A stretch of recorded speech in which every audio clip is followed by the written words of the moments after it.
গেল মঙ্গলবার কাতারের রাজধানী দোহায় বিমান হামলা চালায় ইসরায়েল। এতে নিহত হন ফিলিস্তিনি স্বাধীনতাকামী সংগঠনের কয়েকজন সদস্য। আরব গণমাধ্যমগুলোর খবর, হামলার আগে বৈঠকস্থলে মোবাইল রেখে নামাজ আদায় করতে গিয়েছিলেন হামাসের জ্যেষ্ঠ নেতারা, ফলে প্রাণে বেঁচে যান তারা। ওয়াশিংটন পোস্ট এক প্রতিবেদনে জানিয়েছে, কাতারে স্থল অভিযান চালিয়ে হামাস নেতাদের হত্যায় নেতানিয়াহুর পরিকল্পনা নাকচ করে দিয়েছিল মোসাদ।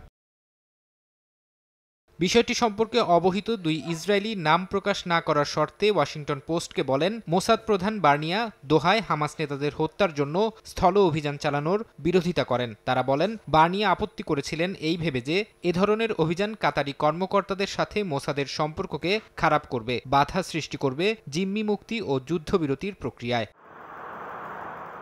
অভ্যন্তরীণভাবেও ইসরায়েলি নিরাপত্তা মহলে এ পরিকল্পনা নিয়ে ভিন্ন মত ছিল। মোসাদ প্রধান ছাড়াও ইসরায়েলি সেনাপ্রধান ও জাতীয় নিরাপত্তা উপদেষ্টা এর বিরোধিতা করলেও প্রধানমন্ত্রী নেতানিয়াহু ও প্রতিরক্ষা মন্ত্রী ইসরায়েল কাটস পরিকল্পনা এগিয়ে নিতে জোর দেন। তবে ওই হামলায় হামাসের শীর্ষ কোনো নেতা নিহত না হওয়ায় এর যথার্থতা নিয়ে খোদ ইসরায়েলি নিরাপত্তা কর্মকর্তাদের মধ্যে দেখা দিয়েছে মতবিরোধ।